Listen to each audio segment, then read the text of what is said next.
This is the Interested Interview. My name is JJ Clark. Today I'm speaking with former Irish Army Ranger and Green Beret sniper, Kevin P Owens. Kevin, thank you for joining me. Hey, how you doing? Kevin, I want to go back to the start. Can you take me back to your Irish upbringing and where are you from and what was it like?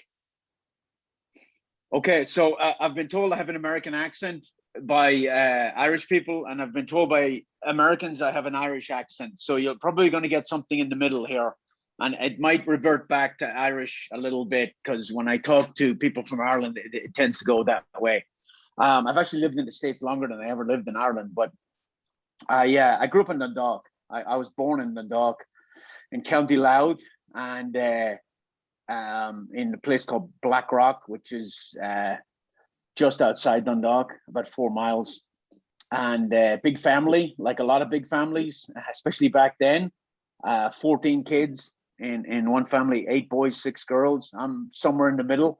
I've joked before that I'm a middle child. I'm 9 of 14, so I'm somewhere in the middle. Very typical growing up in the 70s and the 80s in Ireland. Didn't have a lot of money, but had a good childhood. Back then, and again, sometimes I reference things in Ireland. I don't know what it's like in Ireland now. I know it's changed a lot, but back then, kids just went out to play, and they were told, "Don't even come back till dinner time." And we were like, I was in a housing estate with 36 houses, I think. And every house had a bunch of kids. So you always had kids your age. And we ran around in big gangs of 10 or 15, like a tribe in the Amazon or something. And we get up to all kinds of mischief, but it was good stuff. It was a good way to grow. I suppose because there's a lot of interest around you being an Army Ranger with the Irish Army and also a Green Beret. But what were you like as a kid? Were you a messer? Were you a tough guy? Like, what were you like? I was super quiet, I think, until I was about 15. And then I came out of my shell. And then I was, I don't know, messer. In my later teens and early 20s, I fought a lot. I liked to fight. I was a bit of a fighter. I think I grew up with some anger, like a lot of kids. And I needed a place to kind of channelize that anger. And that's a good thing about the military. The military will take that out of you pretty good, and it gives you a place to focus that energy and that anger, and gives you a sense of purpose. And so, I was always into like, I played football as a kid. I played hurling. I played Gaelic football. I did martial arts. I had a lot of energy. And as I got later in life, I was drawn to the military, like a lot of young men are. And it's very tough to articulate why you're drawn to the military, because on the surface, it doesn't seem like a very attractive thing, right? The discipline, the training, the long hours, the lack of sleep, the lack of food in some cases. But there's a draw there, which, later in life now, it kind of fascinates me, because from about the age of about 15, I was fascinated by the military. I read books about Vietnam. I was very, very interested in that life. And back then, the Irish Army didn't recruit very often. This was in the 80s. I went into the Army in 85. And back then, with the economy and no jobs, it was considered a really good job. They recruited somebody basically had to retire or die to create a vacancy for the Army to recruit people. So I was lucky enough that they recruited one platoon in my hometown, and it was a platoon to be in the 27th Infantry Battalion along the border and do border patrol type stuff. While we were waiting to get in, myself and a buddy had a plan to go to French Foreign Legion. We were that focused on getting into some sort of military life and not being on the dole, basically. And then, back then, the economy was so bad, it was very tough to get a job. You go to England, you go to the United States, or you go on the dole. And we weren't prepared at that time to do either of those three. So we were going to the French Foreign Legion. And then luckily enough, we got called. I think we put our name down, And it was about a year later that we got called to come in for an interview, come in for a physical, and then we went into basic training in our hometown in Dundalk. And yeah, that's kind of where it all started for me.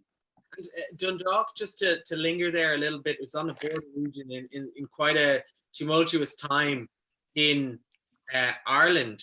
And so for you starting out, you would have had violence on your doorstep there. And I suppose, was it the time that's before my time, but was there bombs going off at that time in Ireland? Was it like a dangerous situation with the borders? Yeah, I think the second half, I mean, it was bad since it started, right?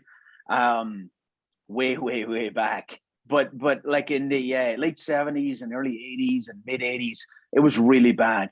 And I remember going to school as a kid, going into secondary school, and the hunger strikes were going on in Northern Ireland. And Margaret Thatcher was the Prime Minister of England, and it was a really bad time. I've heard bombs go off. I remember I was hunting with my father, and I would have been very young. I think it was 79, but don't quote me on that.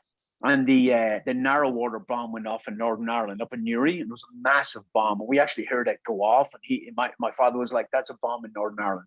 And there was a car bomb in my hometown, not my hometown, but my little subdivision of 36 houses. There was a car bomb put there when I was a kid. And I've talked to my brother about this because I was very young. Like, I was in primary school, and me and my brother were going back, and the street was cordoned off. And we went through the fields and in the back, and we went into a house. And all the houses were supposed to be evacuated at that point, and my mother was in there. Nobody ever told her, and she was in cooking dinner, and she didn't even know there was a car bomb outside on the close enough to do a lot of damage to that whole street. So I never found out actually what that bomb was. It probably was loyalist paramilitaries coming down from the north to put a bomb in Dundalk and maybe abandon it there or something, but I never really found out. So it was very much day to day on the news. But like everything else, like the Iraq war, like the Afghanistan war, people just become numb to it after a while. It just becomes normal business, and you get on with your life. And that's kind of the way it was. And because we were close to the border, we got the Northern Ireland BBC channels. And so we had it on every single day, because you'd get the RTE news, and then you get the Northern Ireland news. And it was we jokingly call it the bad news program, because every time it come on, it was fire bombs and riots and bombs and shootings. And it was a horrible time. And, a lot of Americans have asked me about the whole Northern Ireland thing. And it's kind of difficult to explain, because they think it's purely about Catholic and Protestant, and it's not. It's a sub kind of sect of it.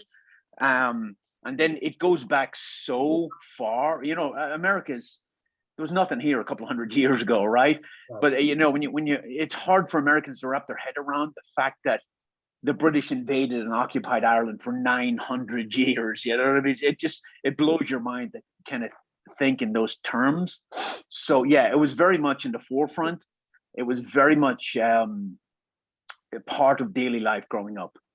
And just on you going to your house, and your family and your mum still in the house, did you ever figure out why she was still in the house and the rest of the place was evacuated? I actually did, because my brother told me recently what happened. This is jacked up, but what happened was that the Gardaí, the police, told one of our neighbors to go around all the doors and tell everybody to get out. And that guy was fighting with my father at the time, and he purposely skipped our door. That's incredible. Yeah, isn't that fucked up? Yeah, sorry. That's pretty messed up. Yeah. And I'm interested. You've become interested in, as you say, what drives young men to join the army? Is it the discipline? There's kind of a tendency with you and your friend towards elitism there, because you were like, we're going to join the Legion if we don't get into the Irish Army. What was it like when you entered the army at first? Was it stricter than you thought? Was it easy? Is the infantry, is it Is it difficult? Do they shave your head? What goes with that? The same friend of mine that was going to the French Foreign Legion, he joined the Irish Army with me, and he ended up in the Ranger Wing with me years later. You know, we went a year apart because he had a back injury, but we both ended up in the Army Ranger Wing. But I think going in, I was, people have asked me which was harder, the American Army, basic training, or the Irish Army. And the Irish Army was harder, just I think mostly because I was younger, I was less mature, and I kind of didn't know what to expect. When I went in, I struggled for the first couple of weeks. Most of the guys that were in my squad had been in the FCA, so they understood the Irish words of command for marching, and I had absolutely no clue. And I can speak a fair bit of Arabic. I can speak French because it's part of the pipeline and training in special operations here. I learned Irish my whole life, and I can't speak 10 words of it. That's a difficult language to learn. But as we learned to march, every word of command was in Gaelic, and it screwed me up. And learning a language and learning words of command in a learning environment would be tough enough, but when you have somebody screaming at you and you're getting punished when you screw up, it was a steep learning curve. I remember walking in a file where everybody's walking like one behind the other, and I'm in the front, and the NCO, the corporal, give the word of command for everybody to turn and kind of walk on line. And of course, I didn't know what he said, so I kept walking by myself, and everybody turned and went the other way. And yeah, that was a bad day. But once I got my head wrapped around it, I took to it very, very quickly, and I actually thrived in that environment. I remember being pretty freaking good at it, and getting very, very settled. And after a while, it just becomes like anything else. It just becomes normal life. And in the Irish Army, so we had a platoon, and a platoon is it's about 30 people. And in the American Army, they're squads. They're 4 9-man squads, like 28. In the Irish Army, they call them sections, but same thing. But in the American Army, you had 2 drill sergeants for every 30 men. In the Irish Army, you had 2, and we didn't call them drill sergeants, but basically 2 instructors for every 9 men. So you got much more personal attention, and you couldn't get away with anything. So, and we were in longer. I think the American Army is like 24 weeks or something for basic, and then you do like advanced training, depending on your MOS, the job you actually do. I think we did about 6 months total. And again, it was a very long time ago, so I can't remember exactly, but I think we did it between the basic and the advanced stuff. We did about 6 months. And I know for 3 or 4 months, I never saw outside the barracks in Dundalk. We were confined. But it's a means to an end. You just suck it up and move on. They say that kids from a broken home or from poverty kind of flock to the military. I don't think that's necessarily true, but I do think that the structure and the discipline and the knowing what you have to do every day is a big part of it. And I think that also the sense of a life less ordinary, right? I don't want to work in an office. I don't want to work in a bank. To me, that would be hell on earth. So I think that's a big attraction for young people, not just men but women too. And you mentioned you did hunting with your dad. Did that help in training, or is that more specialized when you tried out for the Army Ranger Wing, that like hunting and tracking and all that? Did that skill set ever cross over? I think it's just an outdoors thing. I don't necessarily think hunting helped me in any way. I just like the outdoors. I didn't mind hardship. I didn't mind being out in the pouring rain. I like the outdoors. I like rural areas and seclusion. And so I wouldn't say hunting particularly, but I think being outdoors, being camping and all that was that's part of it, right? That's part of life in the military. So that wasn't, as opposed to a kid who grows up in the city and never does that kind of stuff. It's probably more of a culture shock to him, where to me, I was much more at home in the field, out training, than I was in the garrison, in the barracks environment. And At what point do you say to yourself, you probably were saying this to yourself the whole time, but I'm going to be an Army Ranger, because the success rate of the Irish Army Ranger Wing is so minute. You know, the guys that get through are just few and far between. Yeah, I think I never thought about it in those terms in basic or even when I was in, but when I was after I graduated and I was in the infantry and I was doing border patrols, so I was a private in the infantry in the 27th battalion in Dundalk, and I went to Lebanon twice in the Irish Army, but the Ranger Wing came up probably around 87, and they did border operations. And they pulled in their nice vehicles, and they all carried handguns, and they all carried different weapons, and they had different kit and body armor. They all looked very fit and very professional. And I was also in Lebanon as a private in the infantry in 87 with and there was an NCO attached to us who were from the Ranger Wing. And still to this day, he was one of the most professional NCOs I've ever seen in my life, you know? So even recently, until I retired as a Green Beret, when I dealt with, and we get to it later, but I used to run a leadership school for special operations NCOs, and to be that figure of professionalism was always very important to me, because especially as a young man, somebody like that showing you the right way that things are done is it's very impactful in a young guy's mind. So I saw that guy in Lebanon. I saw him on border operations. First time I had ever really heard about them, and then that was my focus from that point on.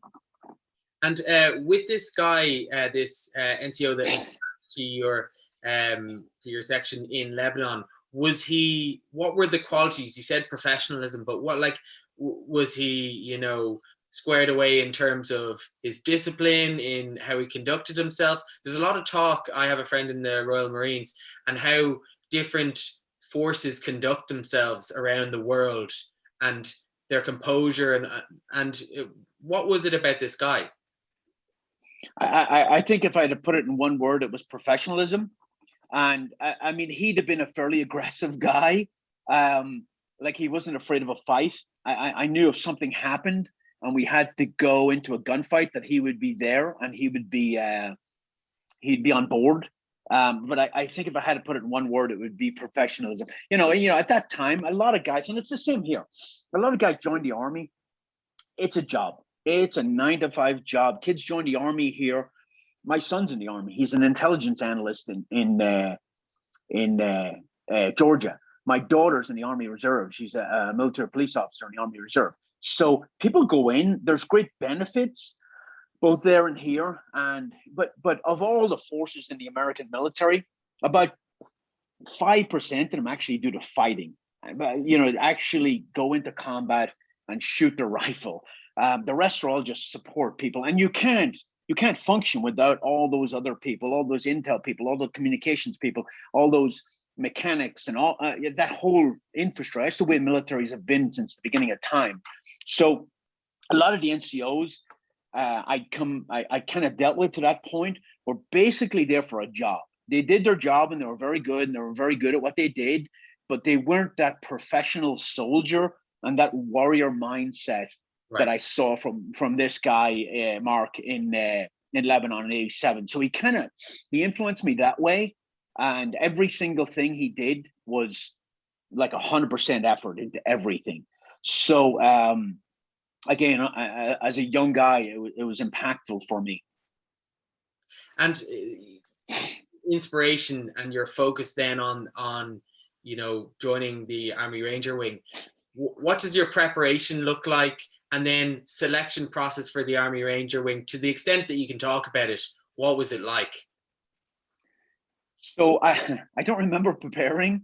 I was probably fairly physically fit, and a lot of it's mindset, right? It's going into something like that and just saying, I'm not quitting. They'll have to kick me out.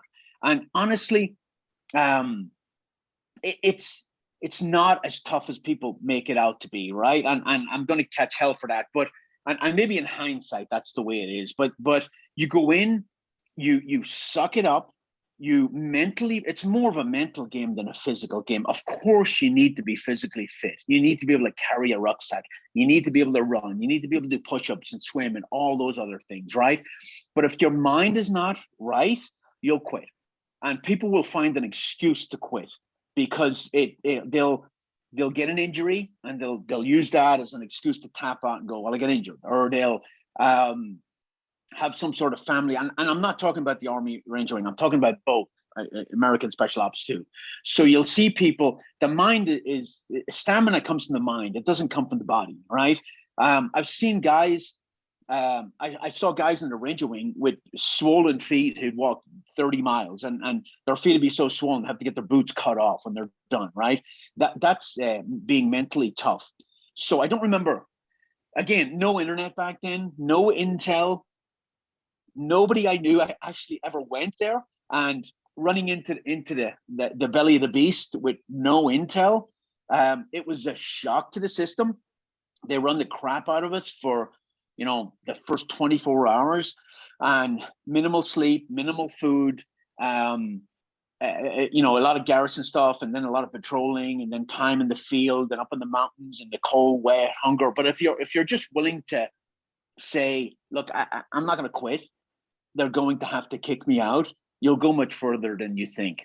Now, in hindsight, like that, and I know guys in the Ranger Wing still, and I talk to them fairly regularly, and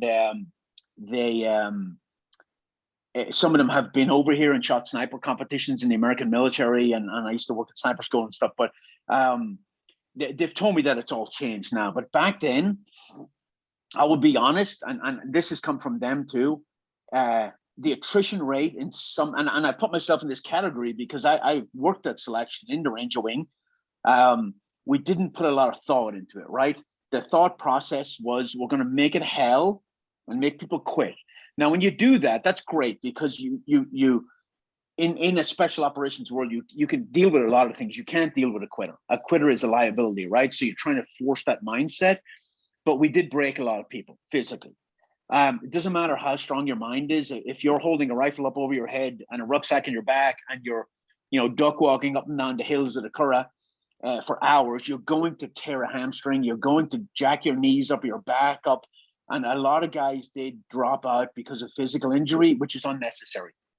And it was the same in the American military until probably till the War on Terror, because we needed special operations guys. So they've re-looked at, and so have the Ranger Wing. And the goal now is to mentally and physically stress you without breaking you, because you could be a freaking rock star, but if you pull a muscle in your back, or if you tear your meniscus on your knee, you're done, right? And it'll take you a year to recover, and you may never come back because you're like, that was stupid, right? So I think part of the high attrition rate was physical injury, but it worked, right? We got some great guys, but I wonder how many really good guys we lost because of injury. And like I said, it was the same here. Yeah, and I just want to, on the actual selection process, there's various kind of characters that emerge in selection, and there's a lot made about the gray man, or the person that doesn't pick the eye of the instructors. You said you were involved in selection process afterwards in the Ranger Wing. Is there like a benefit to being just like shutting up and being quiet and just being in the middle of the pack, so you don't draw any attention, to draw any kind of negative heat, I suppose? You can try, but that guy usually gets identified either by the cadre, and I don't remember doing it there, but they probably have started it. But you do peer assessments here, right? Where you evaluate everybody in your group. And when I ran that leadership school, I would have them do it every week. Say, okay, I want you to pick the top 3 and the bottom 3 in the class, and I want you to rate them and why. And usually the first week it would be,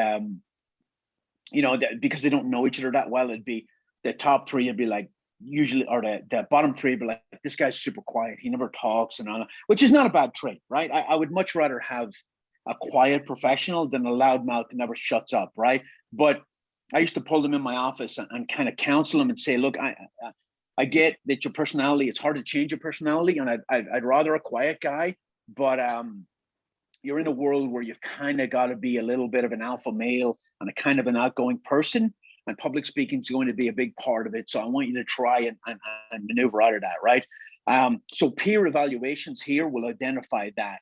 Back there when I did it, I remember there was an officer in my class who kind of, he was very quiet until the last couple of days. And I remember thinking, who the hell is this guy, you know? So he was hiding. And then he was, you know, when you come out and you're the big guy in charge, when the cadre are around, they call them spotlight rangers, right? So yeah, you're just doing it because you're in the spotlight and you're being watched. Those guys are identified by the students, and they're usually identified by the instructors, because near the end, especially, it's whittled down so much that you can get some personal attention. You can try be the gray man, but when in charge, be in charge. And I think there is a balance. You don't want to be that boisterous guy running his mouth all the time, because that's not good either. But at a certain point, you need to step up and show what you've got. Right. And you mentioned there your sort of style of leadership a little bit, in that you were kind of counseling people like, listen, I know you're a quiet guy, but you're going to need to like kind of stand up and you know, take some ownership here. The military has a kind of a reputation of kind of having leaders as well that are, you know, the scream at the, you know, the new and like the new people coming in. Did you see a lot of that kind of leadership, and obviously the way you led was kind of, you know, not so much barking at the people? I think you go through phases in your career. When you're a young non-commissioned officer, you think yelling and screaming and making people do push-ups is how you lead, right? But as you evolve, when I ran that leadership school, I was what they call the first sergeant. I think in the Irish Army they call it company sergeant. So I ran the whole school, and I had 14 Green Berets working for me who were the instructors. I can destroy your career with my pen. All I have to do is drop you from the course. I don't have to yell. You know, as you gain rank, you don't have to yell anymore. I honestly think you lose credibility when you yell. So I never raised my voice. I never yelled at people. I don't think, maybe I did. People would be like, that's BS, he did yell at me. So I tried not to, because I don't need to. I can destroy your career with my pen if I need to. And but my goal is to mentor you and teach you, and not to destroy your career, right? So I think you go through phases in your career. A young NCO, a young non-commissioned officer, thinks yelling and screaming, and there is a place for that. There absolutely is. But as you get older and you get more mature and you get more rank, you can use your position and your rank. You don't need to yell. And just moving on from that, from the training and the selection process through to, for people that don't know, what did the Irish Army Ranger Wing actually do? So there's a derivation there between green role and black role. Could you just explain that a little bit for the uninitiated? Yeah, at the time, again, it was a very strange time in Ireland. And there was the black role, as they call it, was counterterrorism, right? So it was all the black gear and the black balaclava. I had an American kid asked me, who met me here, because I've posted pictures of that. And he was like, is that what you guys wore back then? You know, with the black ski mask and all the, and he's like, that's terrifying. And I said, that's the point, you know? But there was, because the SAS were operating in Northern Ireland, and there was what was called at the time the shoot to kill policy. It was very, very, the government of the Republic of Ireland were very, very cagey to use the Army Ranger Wing for anything. And so that was that counter-terrorist role. And then the green role is like the conventional special operations role in an urban environment with snipers and stuff like that. So it's not, I've never heard it called that in the American military, but it's the same thing here, right? There's very few special operations in the world who just do one thing, right? You have multiple and almost too many in some cases skill sets that are very hard to maintain and be really good at. The Israelis actually segregate all their special operations units because they only work internally in their own country, right? They don't deploy or anything there, and they have units solely for linear targets. Linear targets are buses and trains and aircraft, right? And then they have units for observation, right? They have low vis units for surveillance and stuff like that. They've isolated them all so they can be really, really good at it. When I was at Team Sergeant in Special Operations here in what's called a SIF company, I had like 18 or 22, I think, skill sets that I had to maintain. And they're all equally important. They're all extremely difficult. Like military free fall would be one of like 20 skill sets that you have to maintain. So I think sometimes we give guys too many tasks and you become jack of all trades and master of none. Right. And with that, I suppose the movement then from the Army Ranger Wing, and lots of people will want to know, like, how does a lad from Dundalk end up going being an Army Ranger and then becoming a Green Beret sniper? Like, how does that happen? What is the bridge between these two times?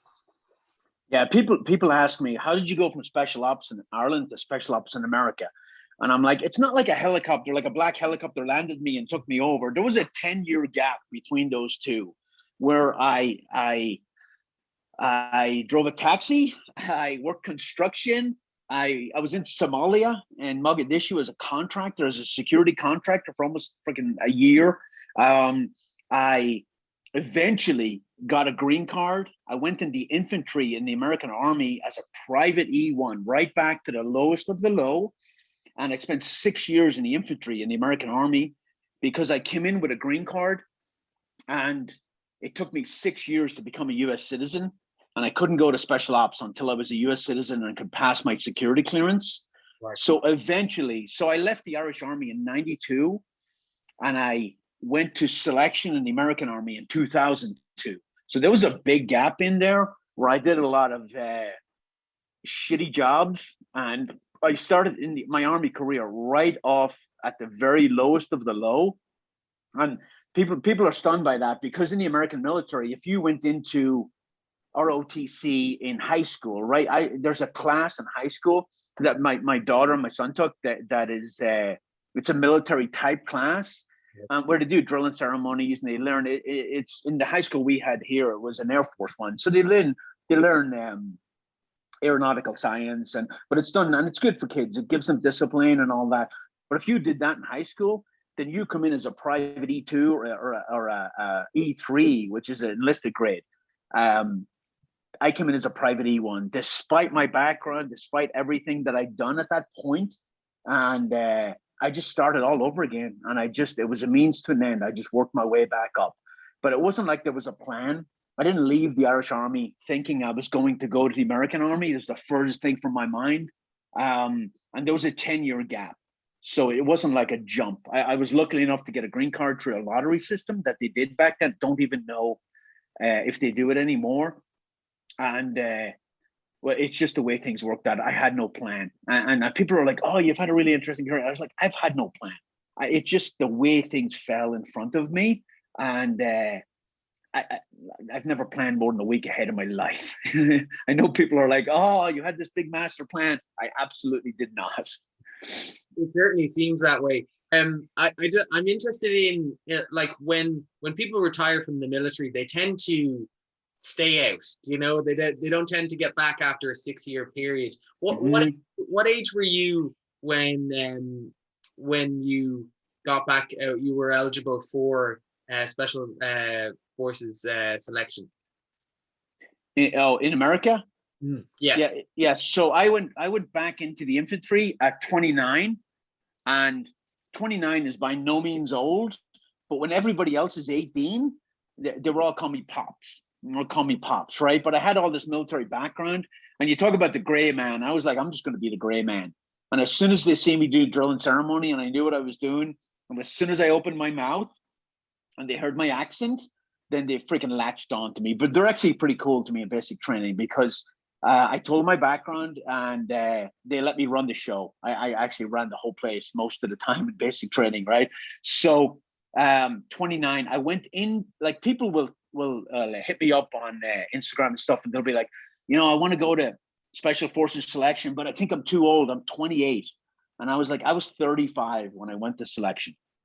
Now, to me, age is just a number, right? Again, it's a mental game. I was 35, went to selection. I was probably in the best shape of my life. And even up until there was a guy hit me up there recently, and he was like, "Hey, you were my first sergeant at that leadership school I talked about, and I can't believe you used to be able to beat us all on the 12-mile ruck march, right? So we do a 12-mile march with a 40-pound pack, and I would run the whole thing and crush them all. And they're all kids, right? They're all like 22, right? And I was 45 at the time, right? So age is just a number, man. It's a mental game. If you want it bad enough, you'll just suck it up and go through it. So yeah, I was 35 when I went to selection in America. And there's certainly a period when you're going for your Green Beret in the Special Forces. Can you just explain, because Irish people, there's a Special Forces in the Irish Army, but there's not like with the American Army. You have JSOC, you have the SEALs, you have the Green Berets, and probably a load of other ones that I'm not mentioning. But can you explain what the Green Berets specialty is? It's generally in languages, isn't it? And Yeah, it's unconventional warfare, basically, right? Which is a kind of a broad term. Now, there's different units within that, but basically your job as an American Green Beret, you go through a pipeline, and it can be from a year to 2 years of training before you actually go. So you go to selection, and then you go into a pipeline. I was lucky enough that I went through very quickly, a year start to finish, because I already had all the leadership schools done. Because by the time I went to selection in the American Army, I was a staff sergeant. I was an E6. So I was a fairly senior guy, right? So you went in, we did small unit tactics for 6 weeks, which is like Ranger School. It's like, patrols and ambushes and raids and all that kind of stuff. And it's all changed now, but then I did small unit tactics. I did my MOS phase. MOS is military occupation specialty. So within SF, Green Berets, you had 4 choices. You could be a medic, an engineer, a weapons sergeant, or a communications sergeant. I was a weapons sergeant. So I went to weapons school, light and heavy weapons, for 4 months. And then after that, I did what's called Robin Sage, which is a culminating exercise where you go into an unconventional warfare scenario for a couple of weeks, and you train and operate with an indigenous force fighting against this corrupt government, right? And then I went to language school, and I learned French, because I was going to the 3rd Special Forces Group, and they were focused on Africa, and French is spoken a lot in Africa. And then I went into Seer School, and Seer stands for Survive, Evade, Resist, Survive, Escape, Resist, Evade. It's a survival school where they take you in and they teach you. You go through a couple of different phases. Survive, you do all the survival and trapping and snaring and all that kind of stuff. Escape, they teach you how to pick locks and pick handcuffs and escape from a POW camp. Resist is resistance when you're a prisoner of war.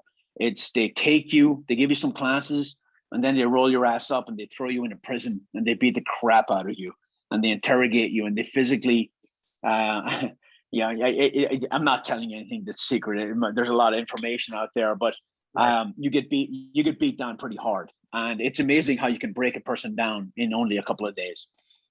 Because you do escape and evasion for a couple of days where you don't eat and you're on the run. And it's set up this way. They eventually roll you up and put you in a prison camp and play all the mind games and the interrogations, and they beat you. And they're basically teaching you how to survive and be smart about it, right? So you do that. And when you did that, you graduated from the qualification course, it's called. And then you go to your team. So I went to 3rd group and I went straight to Afghanistan. But it can be like, if you're a medic, it's probably like a 2-year pipeline, because the medical course is so much more intense. And then if you get Arabic or Mandarin Chinese, those are longer language blocks. But basically a Green Beret is supposed to, and this is what I did the first trip to Afghanistan. You go in, you stand up an army, right? So we went into Afghanistan. I was there in 2004, and we put out word. We took over a fire base from the infantry, and there was two companies plus of infantry, and they left, and there was 6 of us, and we had about 10 local fighters. And this is before the Afghan National Army was stood back up, and we put word out to the local village, hey, we're recruiting an army to fight the Taliban. Come tomorrow and we'll interview you, and bring your own gun, because we don't have any guns. So little old man would show up the next day with his AK-47 and 2 mags. We'd interview him through an interpreter in Pashto or Dari, and we built an army. So we built squads, we'd build a company, and then we'd build our intel, we'd go hit targets. On those targets, we'd seize weapons and equipment and RPGs. We'd redistribute them to our guys. And then we'd eventually, a 12-man ODA, Special Forces ODA, can raise a battalion of indigenous fighters to fight. And that's a battalion of American soldiers that doesn't have to be on the ground. That's the job of a Green Beret in a nutshell. Now, there's big parameters left and right. The next year I was in Iraq, and I was training the Iraqi army, because we decimated the Iraqi army, which was a mistake. And then we had to reestablish the Iraqi army and build them up from scratch and train them. So we call it train, assist, advise, and accompany, right? So you train them for a couple of weeks, or you train them for a week, and then you go out and you hit targets and you lead them on target. And you're the one calling for close air support and maneuvering vehicles and stuff like that. But you're building up an army to take over, because you're working yourself out of a job and you want to leave. So that's basically, that's unconventional warfare, and there's a bunch of different things in there: foreign and internal defense, counterterrorism, counter-proliferation of nuclear weapons. There's a bunch of different things in that, but basically that's what you do. You raise an army, so American boots don't have to be on the ground. And just there with there's 2 of the expressions that you use. Rolled up, is that just being arrested and pulled out, to be rolled up? And then ODA, what does ODA mean, just for the people that... Yeah, this is normal language for me. So yeah, if you roll up bad guys, you arrest them, right? You not abduct them, but you grab them, you arrest them, you grab them on target. And then ODA is Operational Detachment Alpha. So that's the A team. That's the classic 12-man A team that consists of an officer, a senior NCO, a master sergeant, and then an intel sergeant and a warrant officer. And then there's 2 of each of those MOSs. So there's 2 weapons sergeants, there's 2 engineers, there's 2 communication sergeants, and there's 2 medics. And a team, that's what we call a team, or an A team, and it's rarely full. Like when I was a team sergeant, I was the master sergeant, I had about 8 guys, and that's very typical. It's very hard to fill the ranks. And you said you were kind of training up an indigenous force in northern Afghanistan near, I suppose it's the Pakistani border, and then in Iraq, sort of re-establishing an army there. Was there ever a sense that there was a threat from the inside, like that, that you had to watch your lines? Was that ever the case? Not back then. That is the case, and has been the case. We call it an insider attack. I'd never experienced that. The Indige that we worked with were very loyal, and that's a problem in Afghanistan. I don't think it's happened anywhere else. But they infiltrate a suicide attacker into your ranks, and eventually he pulls a gun and starts shooting guys. It's a difficult problem to deal with. But that's warfare, especially unconventional warfare. The enemy are going to use a tactic. You're going to counter it. They're going to counter. You're going to counter. It's a cat and mouse game. Afghanistan's a difficult fight. It has been. It's a difficult country to control. It has been since for centuries. But back then we did not have that. That had not happened yet. And the last time I was in Afghanistan was 2014. I was there again. I've done several trips, and I've done a lot of trips to Iraq. But back in 2004, it was not a thing. Our Indige population they were militia fighters. They were very loyal, and they truly wanted to get rid of the Taliban and make their country better. And with being on the ground, and deploying to Afghanistan first. For people in sort of the civilian world, they'd be interested in, I suppose, taking fire and like combat situations and what it's actually like when people are shooting at you, and how hard is it to overcome the sort of human response, which is to run away. I think it's trained, but I also think that there's something that's inherently in you, and I think there's something in the way you were raised. It's very difficult to. I did an interview a while ago for these guys writing a book, and I got volunteered for it, and they're talking about gunfights and shooting people and all that. It's very hard to talk about it now because there's no context, right? When you talk about Baghdad in 2007, the most dangerous city in the world, especially for Americans, right? You talk about Mogadishu in 1994, the most dangerous city in the world, right? Going back and looking at that now, it's very hard to contextualize it.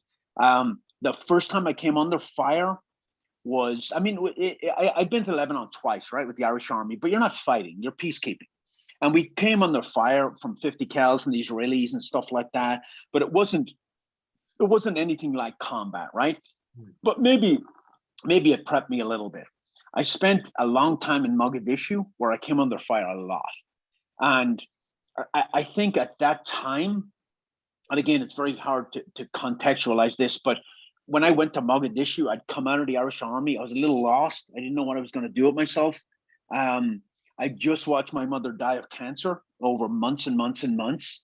And it took a pretty heavy toll on me. And when I went out there, I was not suicidal by any means, but I was not real scared in gunfights. I just wasn't. It didn't faze me at all. And I was in a lot of gunfights there. And then by the time I went into the American Army, I'd already had all that background past, right? And then I was in the infantry for 6 years before I ever even went to special operations. This was before 9/11. And I'd been to Kuwait, which was not combat, and I'd been to Kosovo, which was not combat either, but there was some killing done, not by us, by Serbs killing, by Albanians killing Serbs. So I saw a lot of dead bodies, right? So that part didn't. You can get numb to anything, right? So now I go into the American Army. I have extensive training. I have a large background. I'm not an 18-year-old kid or a 22-year-old kid who just finished training and got dropped into the thick of Afghanistan. That's not who I was. At this point, I was a fairly mature adult who'd had a lot of training and a lot of background. So when I rolled into Afghanistan and I got in gunfights, and people talk about auditory exclusion, like your hearing shuts off, you get tunnel vision. I didn't have any of those. I don't doubt that it happens. I didn't have any of those. I don't know why. And I don't want to sound like I'm bragging, because I'm not. That's just not who I am. I just don't remember that ever happening. And I remember being in gunfights and being totally aware of what's going on. And I remember being in gunfights and not having tunnel vision or auditory exclusion or any of that stuff. But I think it was such a gradual buildup for me. By the time it got really, really bad, I'd pretty much already been prepped heavily. I remember being on target in Iraq in massive gunfights. And me and my buddy Mike, who I work for right now, sitting around chow and going, I don't feel anything on target. My heart rate doesn't rise. It's just like right now. And that's not bragging. I think it's partly the training, but I think there's a big piece of it that it's baked into the DNA, and it's the way you were raised. I think I was raised pretty tough. I think I was raised pretty strong, and I think I'm fairly resilient in that. Now, there's other things that'll crush me, right? I've tried to put together furniture. It'll bring me to tears trying to put furniture together, But that piece, it just has never been a big issue for me. And I'm not sure why. I don't know if that answers your question. No, it certainly does.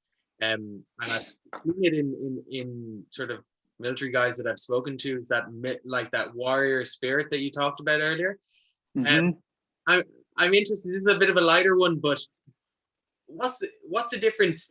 Irish people are known for being really, really good crack, and Mm-hmm. American forces, is the crack still there, you know, in the special forces? They tend to be the kind of same guy, you know, military special forces. They're largely interchangeable. If you go to special forces around the world, just similar to that kind of character that you talked about just there. But is there a difference in humor in the teams, you know, Army Ranger Wing and Green Beret? There is, and again, yeah, they're very interchangeable, right? You can take guys from the Ranger Wing, put them into the SF. They are a very, very similar type people, but like I've told people here stories about, you know, the Irish Army and some of the pranks and stuff like that, and they're just like, oh my God, like they're blown away. So I've never seen that level here.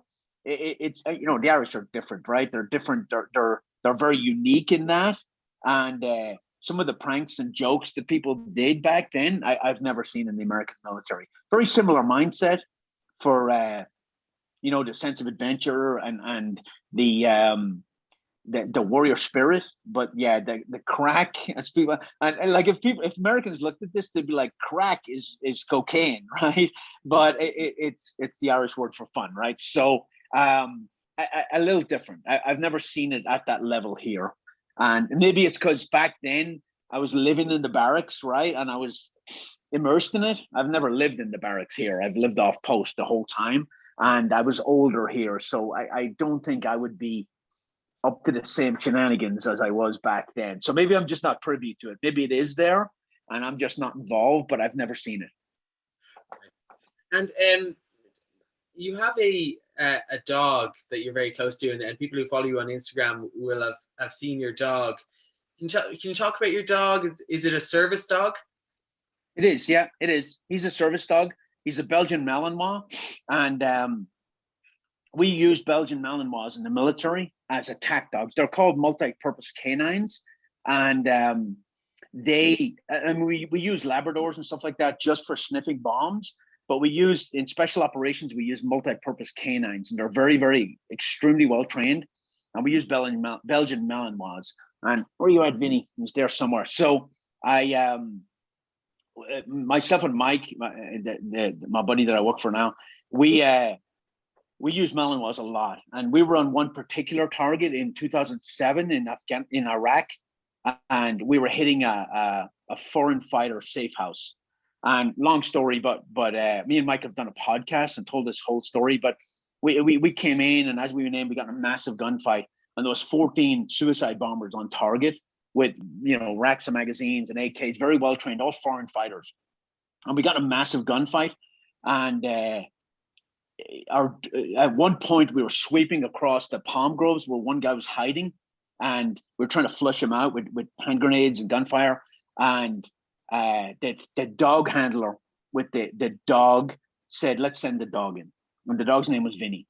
And he sent Vinny in, and Vinny latched onto this guy, and this guy detonated a suicide vest and killed the dog. And we swept across the objective, killed everybody, swept up, got all the intel, and we left. When we got back, we pulled Vinny's body from the palm groves, put him on a stretcher. One of the guys had an American flag. He took it out, draped the body in the American flag. And when we flew back to Baghdad, as we get off the bird, everybody lined the side of the bird and saluted as the dog got. It's horrible. It almost brings me to tears every time. Right now, I've seen a lot, but that dog's name was Vinny. So when I got this dog, his name was Jimmy, and I didn't like that dog, that name, so I changed his name to Vinny, and he barely noticed because it sounds the same. But if I'm because of all the injuries I've gotten over the years, I'm 100% disabled veteran, right? Which it just means, like, accumulatively, I have so many freaking injuries that it all adds up, and it got 100%, right? I mean, I'm still fairly functional, but because of that, I qualified to have a service dog to help me do certain things, and I wanted a Malinois. And I got Vinny. He's my Malinois. He's extremely well trained. He looks super mean, but he's a big baby, and he's awesome. He's a really cool dog. That's an amazing story about the in Iraq. That's incredible. Mm-hmm. Yeah. I'm interested in I suppose when you're coming back and when you got out, so you're out a year and a half, did you say? No, exactly a year. April last year, actually, is my retirement date. Yep. And how important is it for you? You mentioned like coming out of the Irish military and the importance of mission there. You know, when you come out for soldiers, for guys like you who are a certain temperament, and you need a mission, and you need, you know, how important is it to have something, an objective in front of you? Yeah, so a lot of military guys get out and they have a lot of mental problems, right? And there's different reasons for that. And they call everything PTSD, but PTSD is a very broad term. When I left the Irish Army, I left on a whim. It's a whole nother story. But I when I was leaving the gates of the Ranger Wing, I had tears running down my eyes, right? Lost all my friends, lost my sense of purpose, lost my mission, picking up the pieces, right?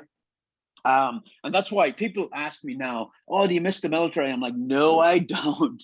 But it's guys who get out too early that miss it. And when you look back, you always remember the good times. You don't remember the bad times. And there are bad times. And there's a price to be paid for spending your life in the military, especially in the special operations world, right? But you know, I get out of the Irish Army, lost a sense of purpose, lost a mission, lost all that, right? Then bounced around for a couple of years, went back in like I worked construction, and I was making big money in America when I had a green card, and I was freaking miserable. And to me, I'm not a money guy, never have been. You know, they say love what you do and you'll never work a day in your life, right? So I wanted to go back into the military. So I went back in as a private, E1, had a green card, worked my way through. But what happens is, like, by the time I got out here, I was ready to leave, right? Now, a couple of things helped me. And you know, you go through it. I'm sure it's different in the Irish Army now, but when I got out, it was like, all right, goodbye. Don't let the door hit you on the ass on the way out, kind of thing, right? Here, they give you a year or more to prep yourself to get out.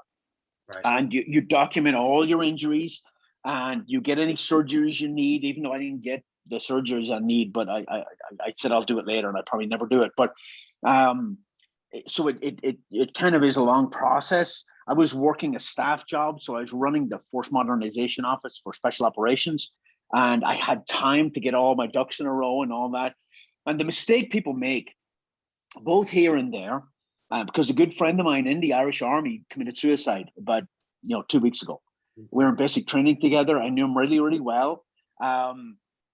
They say 22 veterans in this country commit suicide every day. Right? It's a massive problem. But what happens is they come, you get these guys, especially in special operations, they go 100 miles an hour for their whole life. And then all of a sudden it just stops. And they're at home watching TV. And the whole world comes crashing down. And then they pour alcohol on top of it, which never helps, right? I don't drink personally. I don't drink. People are like, you don't drink? I'm like, nope. I drank growing up. I just don't, it doesn't appeal to me now.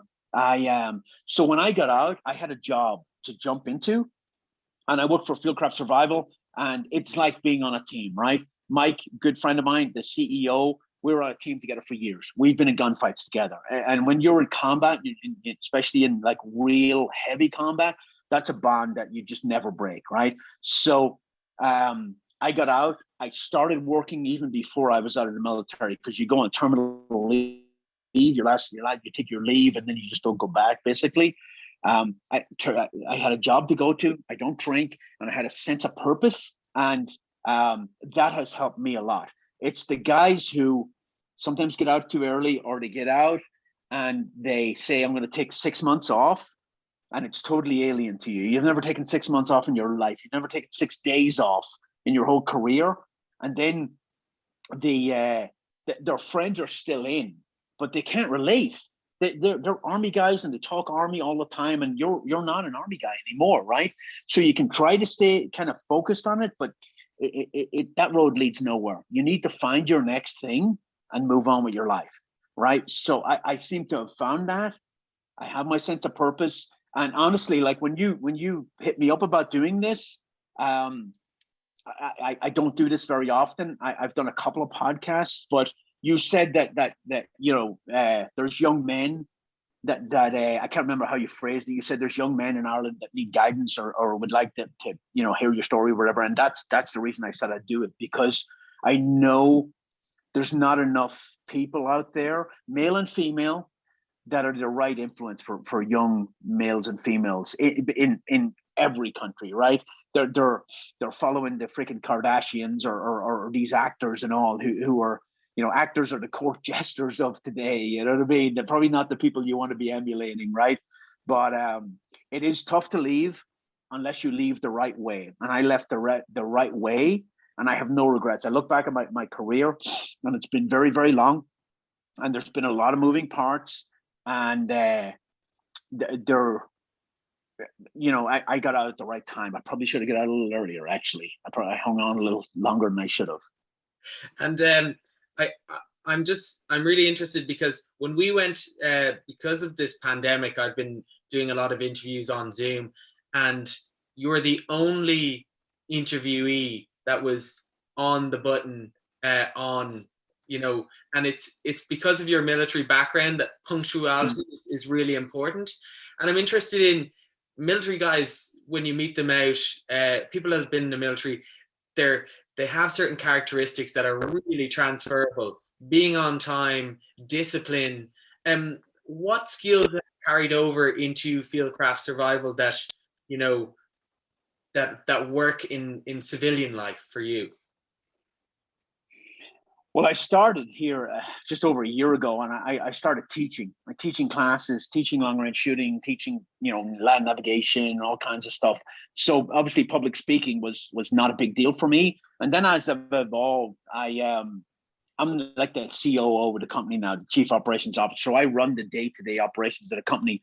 And the last 10 years of my military career, I ran big organizations. I ran sniper school for special operations. And then I was a team sergeant, so I ran an ODA in a direct action unit. And then I became a first sergeant. I ran a leadership school for 2 years with 128 students per class. And then I ran the Force Modernization Office for about the last 4 years of my career, which is all the new equipment, guns, trucks, bullets, drones, communications, freaking everything. And I had a team of guys, Green Berets, who worked for me. And so running fieldcraft survival, day-to-day operations is easy, right? I've been running organizations for the last 10 years of my career, and I've learned a lot about it. So it's very easy for me to step into that role. And I think, the military, you get from it what you put into it, right? It is great for leadership. It's great for confidence for young people.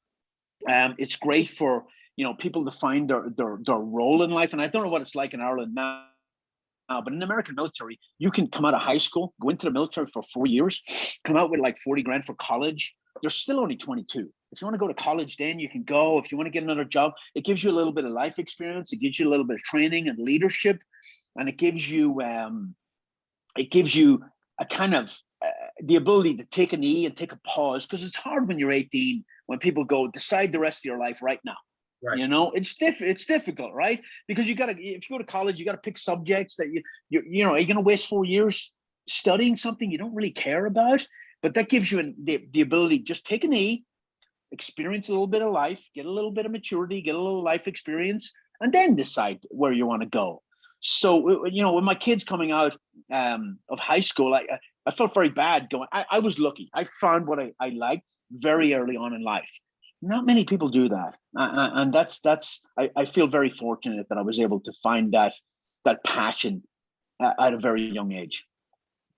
And I suppose finally, just on the topic we sort of just broached there, that about people, and you've given such a large portion of your life to the military, and like you have a sense of people emulating the wrong things and following bad influences, and that kind of having spent so much time in the military, what can the military offer young people? Like you said, a vaster perspective of the world. But what else? Like, as in, if you're an 18-year-old watching this right now, what does the military life offer them? I don't know how the Irish Army works, but I assume it's somewhat similar, where you don't have to go in and be an infantry guy. You don't have to jump out of planes and do all that stuff. You can go in and learn a skill. You can go in and be a mechanic or be a welder, or whatever you want to do, whatever your passion is, you can go in and do that. I think in the American military, there's like 240 different jobs, right? And you have to qualify. You have to take a test and qualify for them. So you may not qualify for them all. But when you go in, you think about it, especially today's youth, where they grow up on the cell phone and they're so detached. They're not outside as much as we were. They go in there.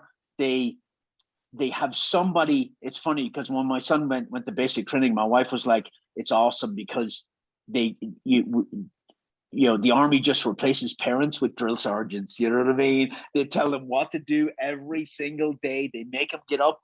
But you can see kids, you can see when they come back from basic training, their confidence level is so much higher. They went in as kids and they came out as adults, right? So, sense of adventure, sense of accomplishment, travel, leadership training, physical fitness, which is daily part of life.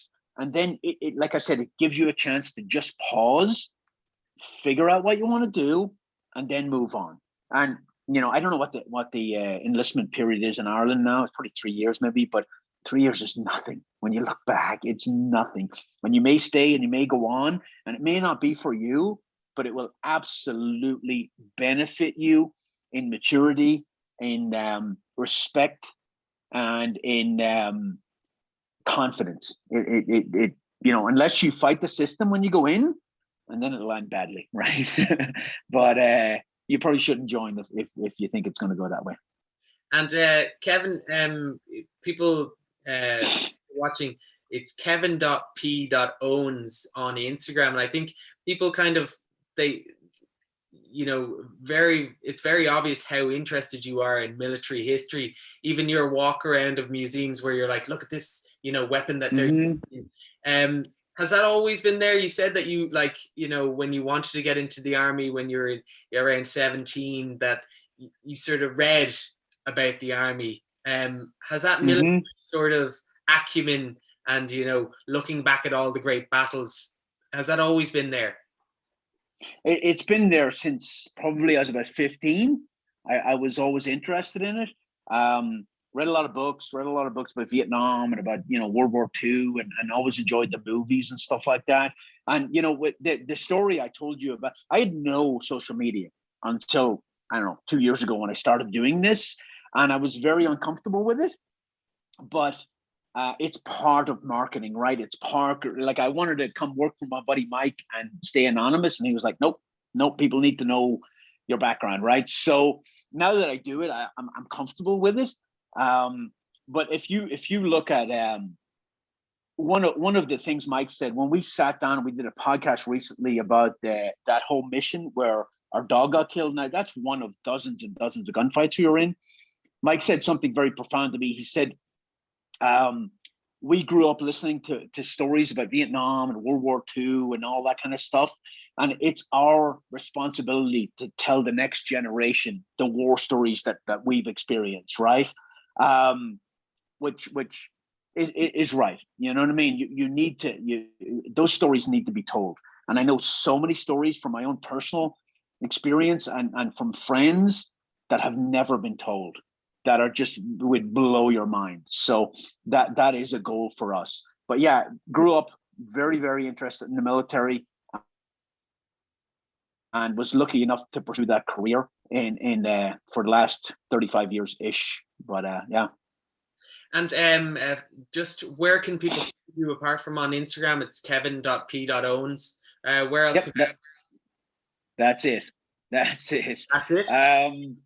That's it. I have a Facebook page, but I rarely post on it. But yeah, Instagram, Kevin.P.Owens, and then Fieldcraft Survival is the company I work for.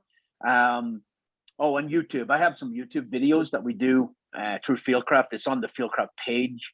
But we run a lot of courses. If you look at Fieldcraft Survival, we have We have a web page where we sell gear, and then we have all our training on there. We do tons and tons of training. And then we have a YouTube channel, and then Instagram. We have a couple of Instagram channels on their Fieldcraft Survival. But yeah, Kevin.P.Owens on Instagram. And, I tried to not be posting old pictures. I'd be like, I'm going to stop posting the old pictures because I'm not living in the past. Freaking people love them, man. People are like, post old pictures, And for a guy who never took pictures in his life, I have a lot of pictures. I didn't realize I had that many, but people mostly handed them to me, I guess. And but it now, and then I'm older and I have kids, it's given me an appreciation for photographs that I never had. I wish I'd taken more. So if you're a young male or female there and you're starting off in your career, take pictures. It seems stupid at the time, but you'll appreciate it when you're old like me and you've got kids and you need to tell that story. So, and it'll trigger stories that you've forgotten about for years and years and years. So I wish I had more, but I do have some cool pictures. So, well, Kevin, I'll just speak for the audience in saying that I just keep doing what you're doing. I know for a warrior such as yourself, it's really hard to push yourself out on social media, and it flies in the face of that warrior ethos, because warrior is humble. So I just thank you, and thank you for taking the time, and it's been a pleasure talking to you. Okay, you too. Thanks, man.